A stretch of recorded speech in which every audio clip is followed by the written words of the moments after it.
Winner वो होता है जो बार बार हारने के बाद भी जीतने की कोशिश करता है। जी हाँ, आज हम लोग डिस्कस करेंगे एक ऐसे कैंडलस्टिक पैटर्न का जो सिंगल कैंडलस्टिक पैटर्न के अंदर आता है, जहां पर या तो बायर का राज होता है या तो सेलर का राज होता है। उस पैटर्न को हम लोग बोलते हैं मारू बाजू सिंगल कैंडलस्टिक पैटर्न। आज के सेशन में पूरी तरह से डिकोड करेंगे कि ये पैटर्न कैसे बनता है और कहां पर बने तो इसे ट्रेड करना चाहिए। जैसे आपको मैंने पहले ही बताया हुआ है कि सिंगल कैंडलस्टिक पैटर्न को केवल देखकर हमें हर जगह पे ट्रेड नहीं करना चाहिए। तो आपको आज के सेशन में एक बताएंगे ऐसा यूनिक तरीका, जिस तरीका को यूज करके आप मार्केट में बन रहे ट्रैप से बच सकते हैं और सही जगह पे मारो बाजू का उपयोग करके एक अच्छा प्रॉफिट मार्केट से ले सकते हैं। बज रहे हैं रात के 7:57। शुरू करते हैं शेयर बाजार की चौपाल अरविंद सर के साथ।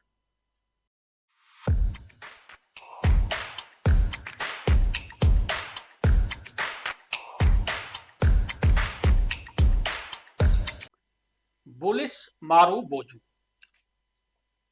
सिंगल कैंडलस्टिक पैटर्न के अंदर ये पांचवा पैटर्न है। अभी तक हमने पढ़ लिया hammer, inverted hammer, dragon fly doji और स्पिनिंग टॉप।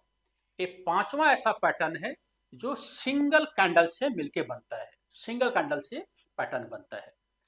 इसको हम लोग डिस्कस करेंगे कि कैसे बनता है। उसके पहले आपको टोटल 4 चीजें याद रखनी चाहिए जब इसको ट्रेड करें। कभी भी केवल ये देख के, इस टाइप का कैंडल देख के हमें ट्रेड नहीं करना चाहिए। आपको याद रखना चाहिए कि अगर ये जो मारू बाजू है, ये अगर कहीं पे सपोर्ट पे बने,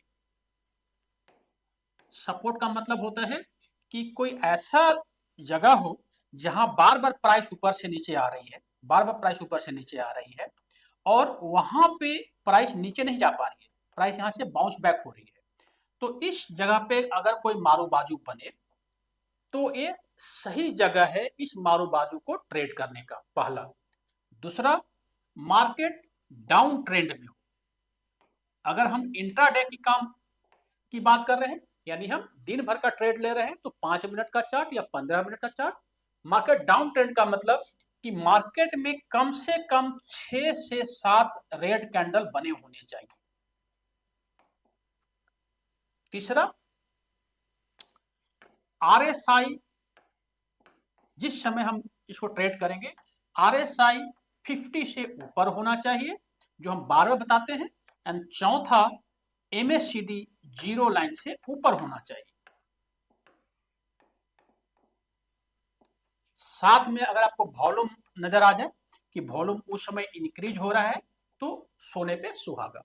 तो जब भी इस कैंडलस्टिक पैटर्न को ट्रेड करें तो ये 5 चीजें जरूर याद रखें: support, down trend, RSI, MSCD और वॉल्यूम। मारूबाजू का मतलब होता है, जापानी वर्ड है एंड इसका मतलब होता है टकला आदमी, यानी कोई ऐसा कैंडल लिस्ट पैटर्न जहां पे ऊपर में कोई भी वीक ना हो।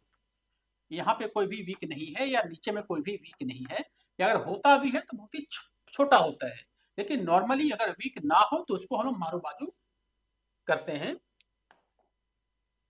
मारूबाजू के अंदर होता क्या है कि लेट मान लीजिए कि ये अगर एसबीआई का ये चार्ट अगर है, तो एग्जाम्पल लेते हैं, तो जहां पे मार्केट स्टार्ट होगी ये हमारा ओपनिंग प्राइस है, यहीं पे हमारा लो होना चाहिए। यानी लेट मान लीजिए कि अगर ये 820 में स्टार्ट हुआ है तो 820 से नीचे मार्केट नहीं जानी चाहिए, 820 से फिर बायर हावी हो जाने चाहिए। एंड हावी होते होते जहां पे मार्केट क्लोज होगी वो उसी का हाई प्राइस और साथ में इसका क्लोज प्राइस होने। लेट मान लीजिए कि मार्केट 850 में क्लोज हुई दिन भर में, तो इसका जो हाई प्राइस होगा और क्लोज प्राइस भी होगा वो सेम होगा। यानी ओपनिंग के नीचे मार्केट नहीं आएगी, क्लोजिंग के ऊपर मार्केट नहीं जाएगी। तो इस टाइप का एक कैंडल बन जाएगा। जैसे आप यहाँ पे देख रहे होंगे कि मार्केट एक डाउन ट्रेंड में आ रही थी, अचानक एक कैंडल यहाँ पे बना। इस कैंडल में क्या आ रहा है कि जो ओपनिंग प्राइस है और जो लो प्राइस है वो सेम है, जो हाई प्राइस है और क्लोजिंग प्राइस है वो सेम है, और एक बहुत ही लंबा कैंडल लीकेज पैटर्न बन रहा है, यानी बहुत ही हाई, यानी पे बायर बहुत ज्यादा हावी है, बहुत ही ज्यादा यहाँ पे बाइंग हुई है। क्योंकि देखो 1 2 3 4 4 कैंडल का जितना साइज था, एक कैंडल ने उसको पूरा कर दिया। इसका मतलब यहाँ पे बाइंग खूब ज्यादा हुई है, बाइंग खूब ज्यादा हुई है। तो अगर ऐसा पैटर्न आपको मिल जाए तो इसको बोलते हैं हम मारू बाजू सिंगल कैंडलस्टिक पैटर्न। लेकिन ऐसा नहीं कि आपने इसको देखा और ट्रेड करना शुरू कर दिया। होता क्या है कि अगर इस टाइप से अगर आप देख के कहीं भी ट्रेड करेंगे तो सिंगल कैंडलस्टिक पैटर्न का ड्रॉबैक है कि ये कभी भी सही रिजल्ट नहीं देता। तो हमें इसको सही जगह पे ट्रेड करना है। अभी आपको हम तरीका बताएंगे, नॉर्मली जो हम हर वीडियो में बताने की कोशिश करते हैं कि हम अपने सपोर्ट को हम फाइंड आउट करेंगे एंड सपोर्ट पे ट्रेड करने की कोशिश करेंगे। तो उस तरीका को समझने के लिए हम चलते हैं ट्रेडिंग व्यू में। फिलहाल आप समझ गए कि मारू बाजू कैसे बनती है, ओपन लो सेम, ओपन हाई सेम। अगर थोड़ा सा वीक निकला तो बहुत ही छोटा सा वीक निकलना चाहिए, ज्यादा वीक उसमें निकलना नहीं चाहिए। लेकिन नॉर्मली फ्लैट अगर हो तो वो बहुत ही ज्यादा अच्छा होगा। और नॉर्मली मारू बाजू का मतलब ही होता है कि ओपन और जो लो है वो सेम होना चाहिए और क्लोज और हाई है वो सेम होना चाहिए। तो एक बार हम लोग चलते हैं ट्रेडिंग व्यू के चार्ट पर और फिर समझते हैं कि इसको हम लोग कैसे ट्रेड करते हैं, उस यूनिक तरीका के बारे में हम लोग समझने की कोशिश करते हैं। ट्रेडिंग व्यू के चार्ट को जब आप ओपन करेंगे तो नॉर्मली अगर इंट्राडे में काम कर रहे हैं तो जो हमारा होना चाहिए चार्ट वो 5 मिनट का होना चाहिए या 15 मिनट का होना चाहिए। अगर यही हम पोजिशनल या स्विंग ट्रेडिंग की काम बात कर रहे हैं तो हमारा नॉर्मली ये 1 आवर का होना चाहिए या 4 आवर का होना चाहिए चार्ट। फिलहाल जो हम इंट्राडे की बात कर रहे हैं तो अभी हम डिस्कस करेंगे 5 मिनट के चार्ट पे। अब हम यहाँ पर देखिए 3 इंडिकेटर लगाएंगे। पहला इंडिकेटर होता है वॉल्यूम, जो हमारा ऑलरेडी लगा हुआ है नीचे, बाय डिफॉल्ट लगा हुआ रहता है जैसे आप ओपन करेंगे। 2 इंडिकेटर हम और लगाएंगे। इसके लिए जाएंगे इंडिकेटर में, यहाँ पर लिखेंगे मूविंग एवरेज, MOV जैसे लिखेंगे यहाँ पे आ जाएगा लिखा हुआ मूविंग एवरेज एक्सपोनेंशियल। इस पे क्लिक कर देंगे, इसको बंद कर देते हैं। यहाँ पे हमने लिखा हुआ है मूविंग एवरेज, यहाँ पर जाएंगे तो यहाँ पे सेटिंग एक ऑप्शन होगा, यहाँ पे क्लिक करेंगे। जो हमारा इनपुट है यहाँ पे 9 लिखा हुआ है, इसको कर देते हैं 50 कर देते हैं। लाइन का स्टाइल थोड़ा सा इसको और गाढ़ा कर देते हैं एंड ओके कर लेते हैं। तो हमारा एक लाइन लगा हुआ आ गया, इसको बोलते हैं 50 EMA, 50 एक्सपोनेंशियल मूविंग एवरेज। अब हमें दूसरा इंडिकेटर और लगाना है। इसके लिए हम जाएंगे इंडिकेटर में, क्लिक करेंगे, यहाँ पर लिखेंगे मारू बोजू, MOR। तो यहाँ पे लिखेंगे, आप देखेंगे मारू बाजू, स्पेलिंग गलत आ रहा है, MAR लिखते हैं, मारू बाजू बुलिश। यहाँ पर क्लिक करेंगे, ओके करेंगे, तो यहाँ पे देखिए MW लिखा हुआ आ गया। MW मतलब कि मारू बाजू व्हाइट, व्हाइट का मतलब ग्रीन ही मानते हैं इसको। ये हमारा इंडिकेटर लग गया, इसको कर देते हैं हाइड। अब देखिए सिंपल सी बात है कि हमने क्या किया है कि हमें मारू बाजू को वहां ट्रेड करना है जहां पे सपोर्ट होना चाहिए। तो 2 तरीका है कि या तो आप सपोर्ट खुद ढूंढें, जैसे आप इस चार्ट में अगर देखें, इसी की बात करते हैं। इसके लिए एक बार थोड़ा सा हम लोग वॉच लिस्ट को ओपन कर लेते हैं ताकि हमें और भी चार्ट ना, जैसे फॉर एग्जाम्पल HDFC बैंक का ही है तो इसी को देखें तो यहाँ पे देखा आपको लग जा रहा है, यहाँ पे एक सपोर्ट है, बार बार प्राइस जो है इसके नीचे नहीं जा पा रही है। तो अगर यहाँ पे कोई मारू बाजू बनता है तो हम यहाँ पे ट्रेड कर सकते हैं। यहाँ पे देखिए बना मारू बाजू, यहाँ पे देखा बना मारू बाजू, यानी यहाँ पे ऊपर में और नीचे में कोई भी वीक नहीं है, तो इसको हम ट्रेड कर सकते हैं। लेकिन अगर हम यहाँ पे बाई करते तो होता क्या कि मार्केट तो नीचे आ गई, यहाँ पे हम बाई करते तो मार्केट जो है सो थोड़ा सा ऊपर गई है लेकिन फिर नीचे आ गई है। तो इसको ट्रेड करने का तरीका क्या है कि हमें ध्यान देना है कि मारू बाजू आपका 50 EMA के आसपास बनना चाहिए, जैसे ए वाला, या उसके अगर नीचे बने तो ज्यादा नीचे नहीं बनना चाहिए। जब 50 EMA के ऊपर बने, कोई ऐसा देखते हैं 50 EMA के ऊपर बने और एक हमें फॉलो अप कैंडल भी चाहिए, जैसे हम इसी में देखते हैं। HDFC बैंक में थोड़ा पीछे चलते हैं तो हमें शायद नजर आ जाए। नॉर्मली मारू बाजू कैंडल हर जगह बनता है लेकिन सही जगह पे बनना चाहिए।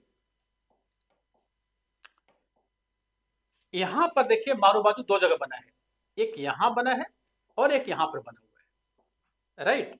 दोनों में देखिए अंतर क्या है। हम कैसे करेंगे ट्रेड। सबसे पहले देखेंगे कि मारू बाजू कैंडल 50 ईएमए के पास बनना चाहिए एंड हमें देखना है कि उसके ऊपर एक फॉलोअप कैंडल बनना चाहिए। जब फॉलोअप कैंडल बन जाएगा तो यहां पर लेंगे एंट्री। मारू बाजू का जो लो होगा वहां पे हमारा होगा स्टॉप लॉस और टारगेट होगा 1:1 का। ये रहा हमारा टारगेट। हमारा यहाँ पे स्टॉप लॉस हिट नहीं हुआ। लेकिन दूसरा जो मारू बाजू है, अगर इस पे देखेंगे तो यहाँ पर इसके ऊपर कोई फॉलोअप कैंडल नहीं बना है, तो यहाँ पे हम ट्रैप से बच गए। ट्रैप से हम यहाँ पे बच गए ना। तो ये ध्यान देना है कि मारू बाजू कैंडल 50 ईएमए के पास बने ज्यादा बेटर है, 50 ईएमए के ऊपर बने और ज्यादा बेटर है, एंड उसके ऊपर एक फॉलोअप कैंडल बने, उसके बाद ही उस पर हमें ट्रेड करना चाहिए। जैसे अगर हम किसी और यहाँ पे वॉच लिस्ट को देख लेते हैं, निफ्टी को खोल लेते हैं। निफ्टी में देखते हैं यहाँ पर बना मारू बाजू, ट्रेड करेंगे। इसके ऊपर कोई कैंडल बंद हुआ, यस बंद हुआ, यहाँ पे हम लेंगे एंट्री। इसके नीचे हमारा होगा स्टॉप लॉस, टारगेट 1:1 का हमारा हो जाएगा टारगेट। ये हमारा हुआ ना, हमारा 1:1 का हो जाएगा टारगेट। इसके बाद क्या यहाँ पे एंट्री लेंगे, यहाँ पे बना मारू बाजू, यहाँ पे क्या एंट्री लेंगे, यस यहाँ पे एंट्री लेंगे, लेकिन थोड़ा सा ऊपर बना है, हमें ट्राई करना है कि जितना पास बने, ठीक है, ज्यादा ऊपर नहीं है। यहाँ पे एंट्री लेंगे, यहाँ पे हमारी होगी एंट्री, यहाँ पे नीचे होगा स्टॉप लॉस। मार्केट ऊपर नहीं गया, हमारा स्टॉप लॉस यहाँ पे हिट हो गया, कोई बात नहीं। अगर मारू बाजू 50 ईएमए के पास बन जाए तो बहुत ही सोने पे सुहागा हो जाएगा। देखते हैं कहां बनता है मारू बाजू। देखिए यहां पर बना 50 ईएमए के पास एक मारू बाजू कैंडल, जिसमें ऊपर कोई वीक नहीं है, नीचे बहुत ही छोटा वीक है। इसके ऊपर एक हम लाइन डाल देंगे, इसके नीचे एक लाइन डाल देंगे। जैसे इसका हाई कटेगा तो यहां पर हम लेंगे एंट्री, मारू बाजू के नीचे हम लगाएंगे स्टॉप लॉस, यहां पे टारगेट रखेंगे 1:1 का पहला टारगेट, एंड अगर और आगे मार्केट जाती है तो इसको हम आगे फॉलो अप भी करेंगे। तो हमारा यहाँ पे टारगेट हुआ हिट और साथ ही स्टॉप लॉस हमारा हिट नहीं हुआ। ये तरीका है अच्छी तरह से ट्रेड करने का। और कहीं पे देख लेते हैं, इसी में देख लेते हैं, या कोई दूसरा चार्ट खोल लेते हैं। चलिए हम खोल लेते हैं, रिलायंस का चार्ट खोल लेते हैं। यहाँ पर देखिए, यहाँ पे कहीं मारू बाजू बना है,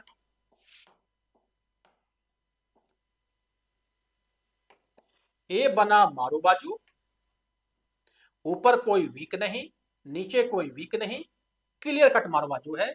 यहां पर डालेंगे एक लाइन ऊपर, एक डालेंगे लाइन नीचे।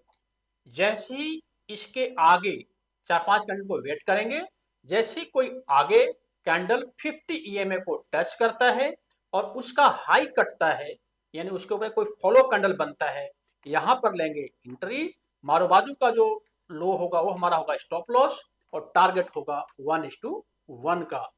तो ये ध्यान दीजिए कि मारू बाजू जो है, इसी तरह से आप बहुत सारे चार्ट के अंदर खोल के देख सकते हैं।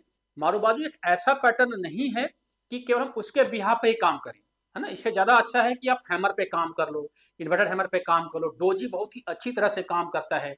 लेकिन मारू बाजू में चूंकि बाइंग प्रेशर ज्यादा होती है, तो बहुत ज्यादा जब बाइंग प्रेशर हो और सही जगह पे अगर बन जाए, है ना, जैसे 50 ईएमए के आसपास बन जाए तो सोने पे सुहागा हो जाता है। एंड उसके बाद जो प्रॉफिट मिलती है, आप यहाँ पे देखो ना, आप यहाँ पे देखो कि यहाँ पे जब जैसे 50 ईएमए के ऊपर बना तो आपको कितना ऊपर मार्केट गया, यानी करीब 1250 के आसपास यहाँ मार्केट था और करीब 1260 इंट्राडे में 10 पॉइंट इमीडिएटली मिल जाता है। कितना मिनट टाइम लगा होगा, हमें लगता है कि मैक्सिमम इसमें अगर हमें 15 कैंडल बने होंगे तो करीब 1 घंटे के अंदर, 1 घंटे के अंदर आपको 10 पॉइंट मिल गए हैं। तो जब भी मारू बाजू कैंडल बनता है और अगर 50 ईएमए के पास बनता है तो बहुत ही ज्यादा बेटर होता है, एंड उसको हमें उस हिसाब से ट्रेड करना चाहिए। लेकिन ऐसा नहीं कि हम कहीं भी बन जाए और उसको ट्रेड करना शुरू कर दो, है ना। कहीं भी अगर बन जाए और उसको ट्रेड करना शुरू कर तो प्रॉब्लम कहाँ पे होगी, मान लो यहाँ पे देखो आप, अब यहाँ पे बना मारू बाजू, अब हमने क्या बोला कि मारूबाजू का हाई के ऊपर हम ध्यान दें कोई ना कोई कैंडल 50 EMA को टच करे, तो यहाँ पे कहीं पे टच किया ही नहीं, यहाँ पे जाकर टच करता है, तो इतना कौन वेट करेगा इंट्राडे के लिए, ये तो सेकेंड डे आ गया ना।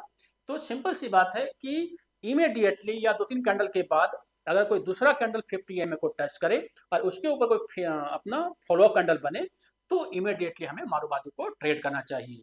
मारूबाजू ऐसे पैटर्न बहुत ही अच्छा है, सिंगल कैंडलस्टिक पैटर्न है, क्योंकि बाहर प्रेशर ज़्यादा होता है, लेकिन सिंपल सी बात है कि हमें उससे ज़्यादा बेटर, ज़्यादा तरजीह जो देना है वो हैमर को या इन्वर्टेड हैमर को या डोजी को। स्पिनिंग टॉप बहुत ही अच्छा पैटर्न है, उसको आप यूज कर सकते हो, है ना। लेकिन मारूबाजू भी एक तरह से बुलिश कैंडलस्टिक पैटर्न है, हमें सारा चीज समझना चाहिए, कब कहाँ पे कौन सा पैटर्न हमें नजर आ जाए उसको हम यूज करेंगे, है ना। तो ये रहा पूरा मारूबाजू। अब हमारा सिंगल कैंडलस्टिक पैटर्न के अंदर जो 5 पैटर्न थे वो कंप्लीट हो गया है। अब जो हम लोग नेक्स्ट क्लास में डिस्कस करेंगे वो डिस्कस करेंगे बियरिश सिंगल कैंडलस्टिक पैटर्न को, है ना। अगर आपको कोई प्रॉब्लम इसमें आई हो या कोई लगता है कोई कंफ्यूजन है तो आप कमेंट बॉक्स में लिखें, हम उसको 1 to 1 रिप्लाई करेंगे। एंड साथ ही आप चैनल को लाइक करें, चैनल को सब्सक्राइब करें, नया चैनल है, सब्सक्राइब करें और साथ में शेयर भी करें तो ज़्यादा अच्छा होगा। Thank you. जय हिंद, जय भारत।